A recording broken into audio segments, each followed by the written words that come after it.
Comment t'as pu la laisser partir? Alix s'est fait laver le cerveau par Ladybug. Papa, ouvre les yeux! Les gens ne parlent que de ça. Écoute! Welcome to our club! Welcome to our club! Welcome Squidward, welcome Squidward, welcome Squidward, welcome Squidward, welcome Squidward. Ya llegamos Y esto es... al Preli. The episode begins with Alia looking for the symbol of the Order of the Guardians in the museum, and we are revealed that there is one in the painting, portrait of a lady with a rabbit, by the Italian Renaissance painter Ridolfo Ghirlandaio, and that she used to be a holder of the rabbit Miraculous. On the other hand, Marinette wonders if there was ever a romance between a ladybug and a cat noir. Later, she finds a way to ask Jeanne d'Arc about this. You know, since she's something of a falling in love with my partner herself. But Jeanne d'Arc is like a... I'm not gonna answer that question. She doesn't want to tell her until she shows her that she's worthy of Ladybug Miraculous, and throughout the episode, she keeps questioning her methods, since she... let's say, it's more about direct attacks. But when Ladybug managed to defeat the pharaon, she realizes that she is indeed worthy, and proceeds to tell her all that juicy story, which we will analyze in a moment. In the end, Marinette comes to the conclusion that it is possible to fall in love with Cat Noir, but they will have to give up their Miraculouses, foreshadowing the mid-season episode Kwame's Choice, where the heroes will do precisely this in order to focus on their love life. Marinette keeps repressing her love for Adrien for fear of making another mistake, something we see when Adrien invites her to the movies. Alia confirms it, Tu fuis comme si t'avais une armée de super vilains aux trousses. as well as Tiki. pense plutôt qu'elle aime encore Adrien, et comme il est finalement amoureux d'elle, ça lui fait peur et elle fuit ses sentiments en inventant une histoire avec quelqu'un de plus inaccessible. And poor Marinette as...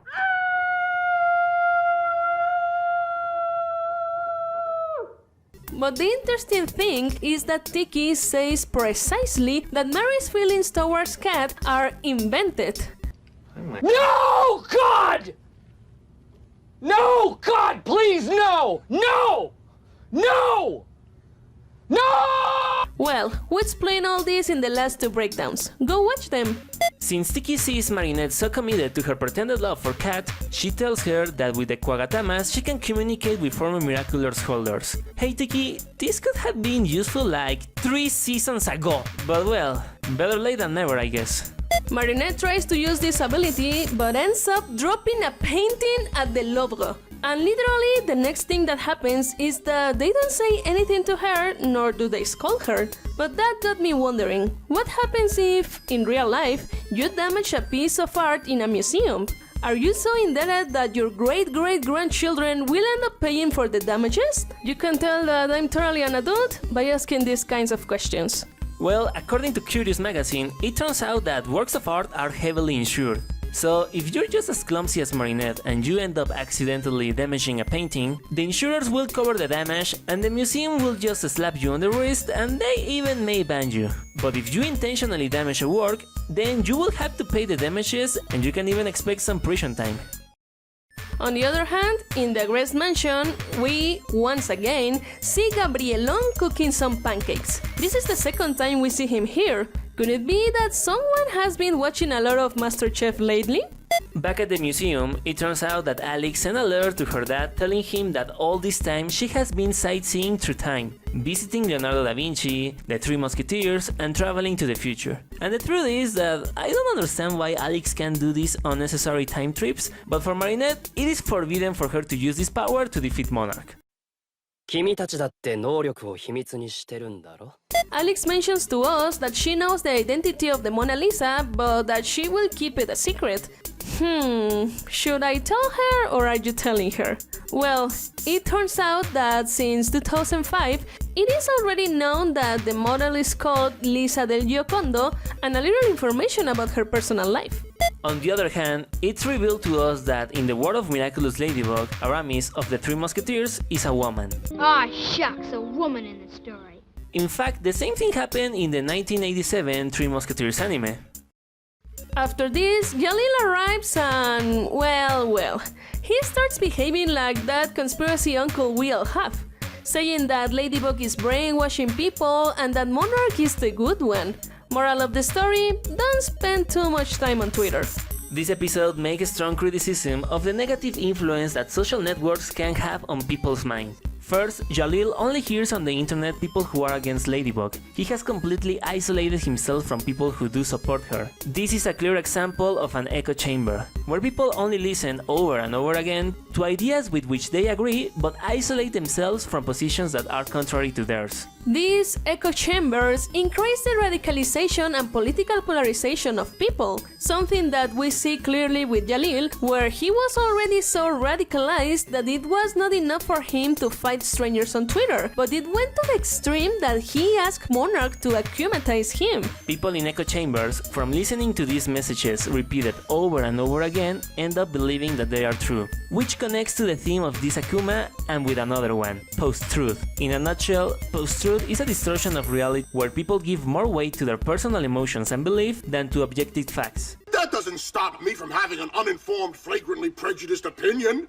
Jalil believed that Ladybug was bad because of the hatred he had for her and not because there were facts or evidence. Stephen Forty, a historian specializing in the study of fascism, nationalism, and the extreme right, has commented that post-truth tends to be more used in right-wing groups. A couple of examples would be all the anti-scientific ideas that Butch Hartman believes in, or those YouTube channels that are considered politically incorrect that only disguise their feelings of hate as objective truths. And we clearly see this relationship with the alt-right in Jalil. He practically says phrases and takes attitudes from your average conservative. He thinks that people have been brainwashed by the government. Alix s'est fait laver le cerveau par Ladybug. Elle l'a embrigadé dans une croisade qui n'est pas la nôtre. Et toi, tu fais rien. The deep state is trying to control the people. They control the banking, they control the countries, they control the Vatican. Asking others to wake up. Vous voyez pas que ça tient pas la route? Papa, ouvre les yeux. Or saying that people are talking about this. Les gens ne parlent que de ça. Écoute. Akuma 88 a dit « On a fait confiance à Ladybug et elle n'a fait qu'empirer la situation en se laissant voler les Miraculous par Monarch. »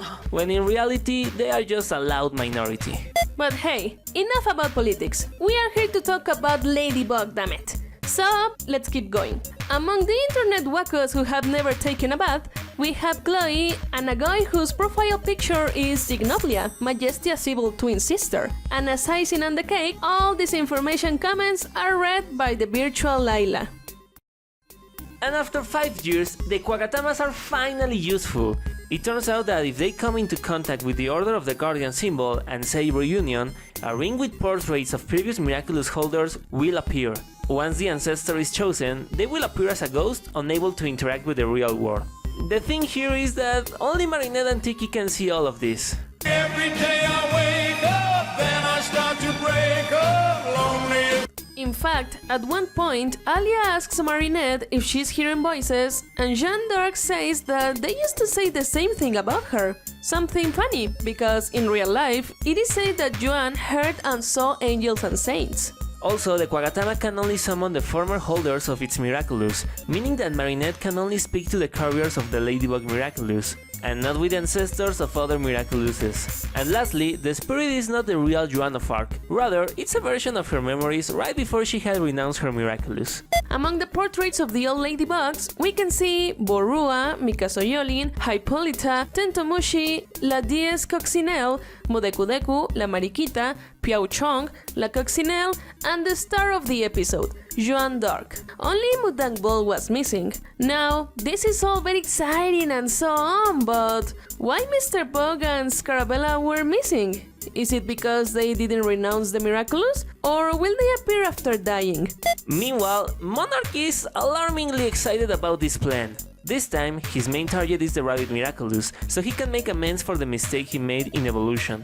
The interesting thing is that this is something that does affect him, because at the end of the episode, when he is defeated, he's completely sad.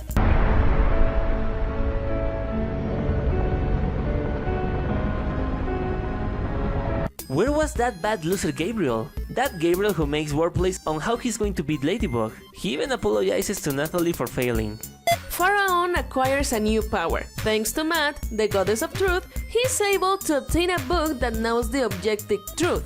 So, the book acts as a kind of guardian that asks Ladybug and Cat Noir questions. If they tell the truth, it will let them pass. But if they lie, it will trap them in its pages. All of this is inspired by the Sphinx. In Greek mythology, the Sphinx is a guardian who asks travelers riddles. If they answer correctly, she will let them pass, but if they are wrong, she will eat them alive. De France sous le nom de Charles VII et fut finalement sacré en l'an de grâce 1429 grâce à moi. Mais en 1400... Well, the only thing I learned from all this is that the history of France is a mess. At one point, the pharaon asks Ladybug a question from the future to bring Bonix out of her hiding and thus retrieve the Miraculous of Time. However, Big Brain Ladybug leaves a letter that was found in the future by Alex, so she travels to the future to answer the question and travels to the past to leave the answer hidden in the place that Ladybug wanted. This reminds me a lot of this scene from the movie Bill and Ted. After the report, we'll time travel back to 2 days ago, steal your dad's keys, and leave them here. Where? I don't know. How about behind that sign? That way, when we get here now, they'll be waiting for us. See? Whoa, yeah! During this convoluted plan, we see that Alex has her own kwagatama. Oh, come on. How long has she been with Fluff? And how come she got one before Adrian? In the end, Jalil is defeated. I mean, he's not the smartest, because he did all of this to find out if Ladybug was evil, and instead of using his book that literally knows the truth, he preferred to ask his sister? Luckily, our Mary Sue has nothing to hide, so she tells him to ask the book. And of course, it told her that Ladybug is a hero. So our conspiracy theorist Jalil ends up accepting that he's wrong and changes his mind. Like that's ever gonna happen. What a load. Well, I guess that makes Jalil a better person than your average conservative. And to put an end to the political theme of the episode, it should be noted that Ladybug does not defeat Jalil with force. Rather, she helps him realize that he is being manipulated by the hate speech and disinformation spread by alt-right groups. And this is important, because if Ladybug had defeated Jalil using violence, that would have been counterproductive because it would only have given more credibility to their false narratives. Unfortunately, in the real world, we do not have a book of truth to help us get our families and loved ones out of these lies. Even the most trusted sources can be wrong. That is why it is so difficult to get conspiracy theorists out of their fantasies, but one does its best. And well, let's start with what you came for, the story of Joan d'Arc.